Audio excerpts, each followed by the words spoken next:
Well, today I'm really happy to be joined by Olivia Foster and Krista Vidacek. Good morning. Good morning.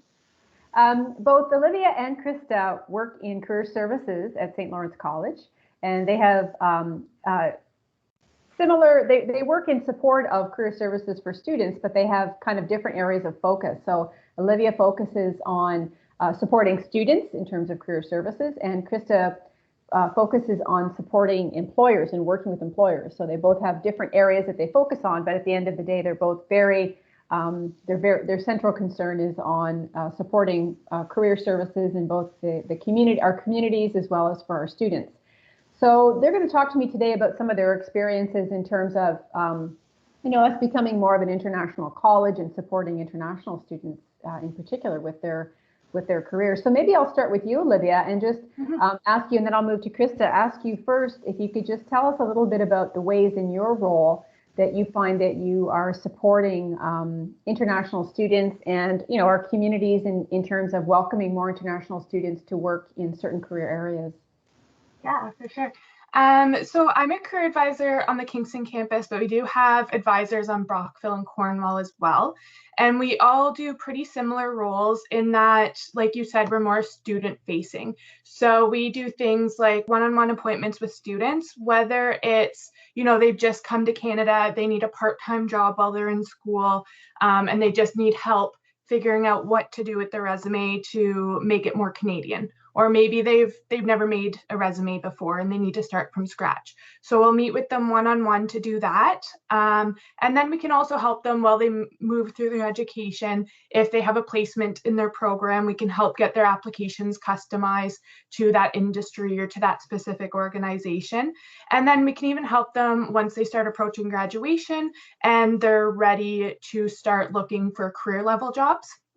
So again, we could do the resume reviews and updates. We can do mock interviews with them. So if they would like to improve their interview skills, we'll sit one-on-one with them again. If they have a specific interview they're getting ready for, we'll try and go research some questions or some topics that we think they will likely be asked in their actual interview. So they can just start thinking about what they might want to mention when they go to their real interview and just get more comfortable with the process. And then we do just like general job search. If they really, if they're not familiar with Canada, they just don't know how to go about finding a job, we can just sit down with them and kind of go through the process and just where to start and kind of what to expect as they're working through it. So, and in addition to one-on-one appointments, we do classroom presentations or separate workshops that we run through career services, which include a Working in Canada workshop. So that is really a overall summary of kind of what I just explained.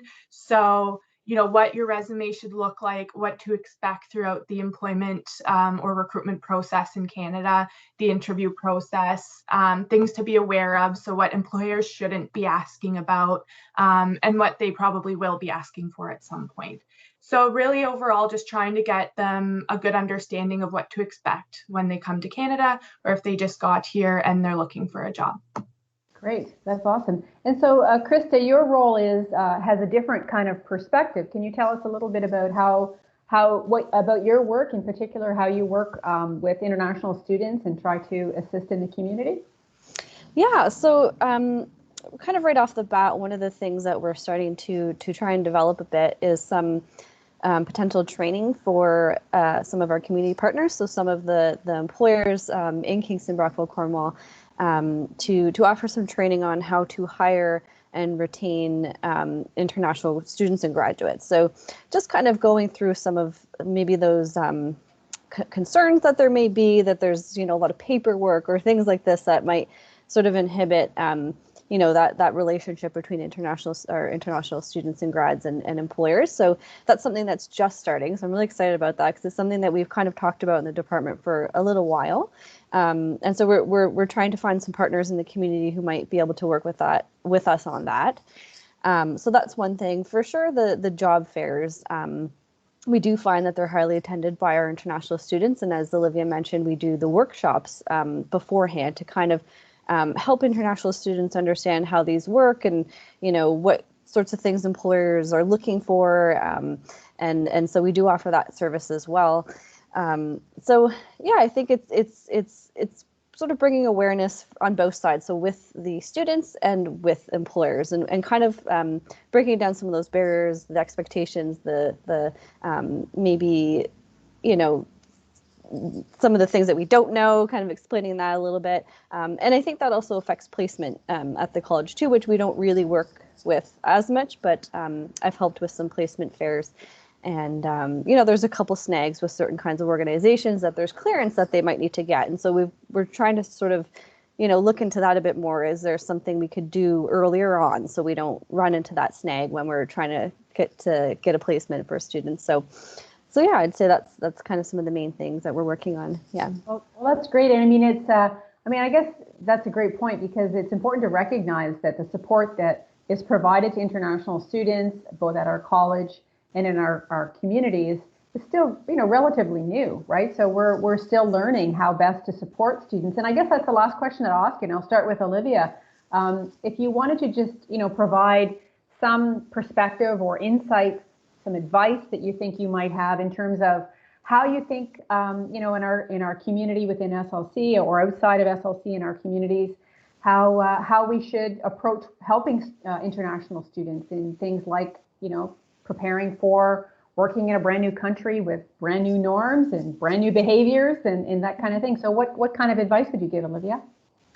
I think what I've learned in my role is just to take that time to sit down, listen to their story, listen to what they're struggling with, or what they don't know, and just kind of start from the beginning. A lot of them come and they have no idea what to expect here, right? So I think it's just understanding that they have different backgrounds, and again, just kind of providing not a different service than to domestic students, but just starting from the very beginning, making sure they have an understanding from, you know, how to create a resume all the way till the end of the recruitment process, and even what to expect, you know, when they are hired and they may have to do their legislative training, what their contract might look like, and different things like that. Where with the domestic students, they might have more of an understanding of that already from, you know, Canadian work experience throughout high school or volunteer experience. So really with international students, I think it's just taking that extra time to understand where they are in their experience or their knowledge of the Canadian recruitment practices, and just taking the time to really explain to them and make sure they're comfortable with what they're going to be part of or seeing moving forward in their career here. Right. I totally get what you're saying. It's all about not making those assumptions that we might make with students who've always lived in our communities and are from Canada. What about yourself, Krista? What advice would you provide? I would say probably just to be cautious sometimes about jobs that we're seeing online. There is definitely a rise in job scams. I think it's, you know, it's something we've seen on the news, and this is something that, you know, whether you're domestic or international, people have been targeted. But I think particularly for international students and grads, you know, like Olivia was saying, if you're not familiar with sort of, you know, it's very subtle things that I might catch in a job posting that I could see this might be a scam. That's really hard to detect if you're not, you know, in that field or you didn't grow up here. So I think that's something, you know, if students see something that they're concerned about, to bring it to us and just say, hey, can you check this over? What do you think? Is it legitimate? So I would definitely say to just kind of beware of that. But another thing might be, you know, I think as Olivia was saying, there's kind of that story that we're trying to capture. And I think having a connection with alumni could be really important, because they've kind of been through the other side. And you know, it's interesting to see if we can kind of see what their journey was like afterwards as well, because that can kind of give us a little bit of insight into how we can support them while they're here. Because sometimes they don't know what to ask. They don't even know, you know, it's just so kind of disorienting, I think, when you're entering such a new space. So I think having those kind of connections with alumni could be really important to kind of fill in that story and give us some insight into better kind of supporting them at the very beginning through to the end.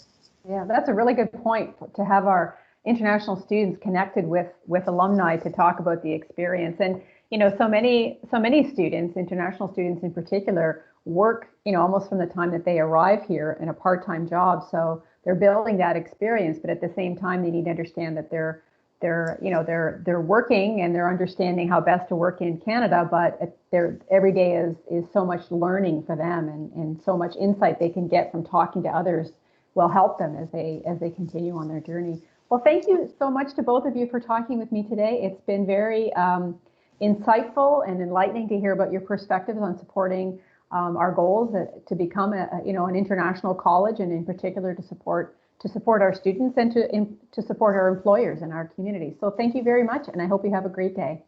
Thanks, Shelley. You too. Take care. Bye. Bye.